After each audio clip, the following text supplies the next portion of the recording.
This is a Sports Catastrophe production. Hey there, how there, ho there. It's Jeff Cutter Diamond. Welcome you to another Sports Catastrophe on this day. And on this day, October 23rd, in the year 2000, the Miami Dolphins and the New York Jets would battle each other in a big football game. An early season game, yes, but it proved to be very huge. Indeedy-do. It's the 2000 season. The Jets and Dolphins are battling each other at the Meadowlands, at Giants Stadium, their former home. It was a huge matchup.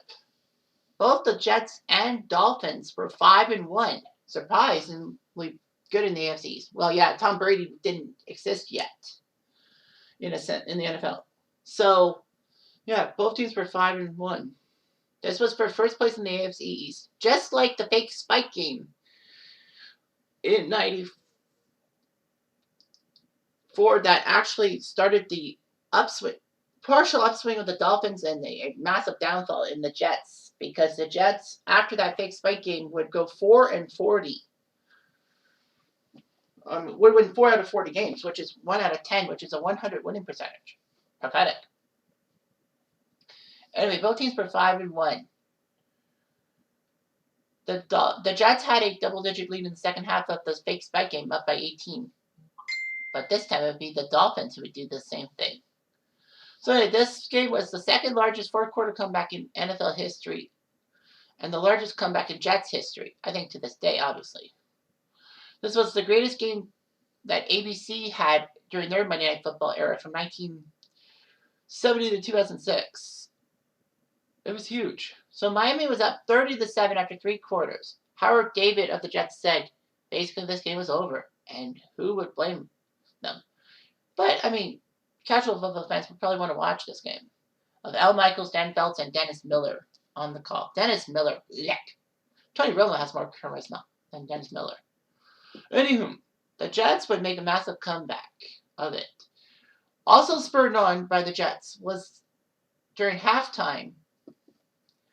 Was it halftime or the third quarter? That the Jets had Arnold Schwarzenegger, who was still an actor and hadn't yet been named California governor, making an appearance in the booth by saying that the Jets will come back, you see. When Chrebet will be the man. The Dolphins need to be terminated. Obviously, I can't do anything. I said after halftime.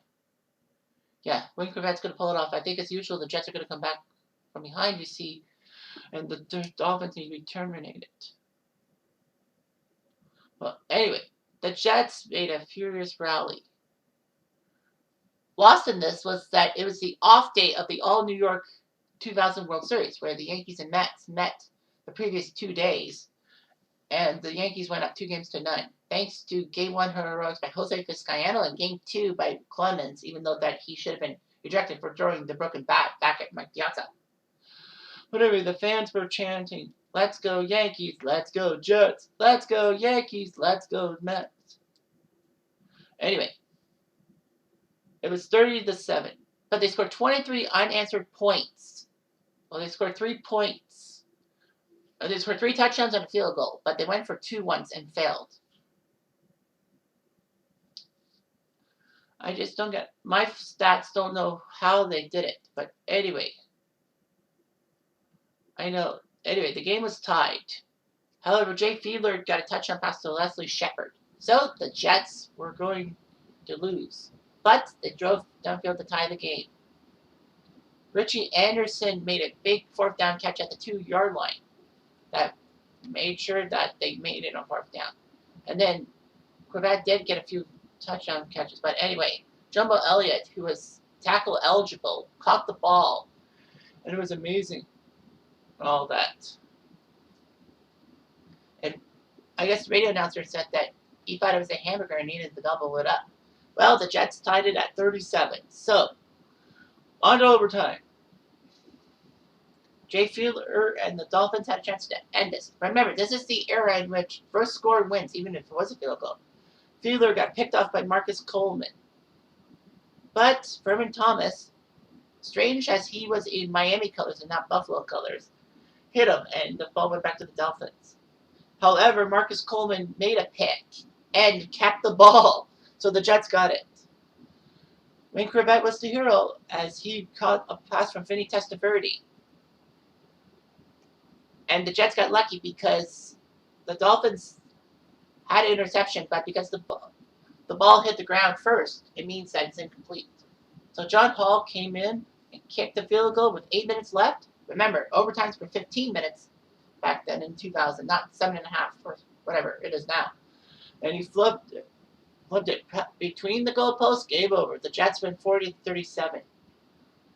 This was just amazing. All that. All right, so how did the Dolphins get this 37 lead? Well, in the first quarter, they got 17 points. They got Jay Fiedler, a touchdown pass to Leslie Shepard. Lamar Smith ran a 68-yard touchdown. Orlando Murray kicked the field goal. Then Murray kicked the field goal to make it 20-0.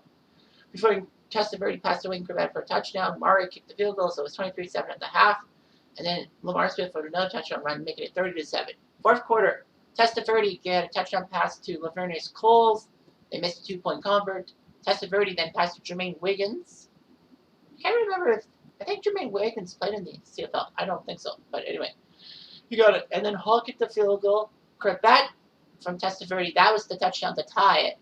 And then Fiedler to Shepard before Testaverde passed to Jumbo Elliott. And Hall kicked the 40-yard field goal to win the game.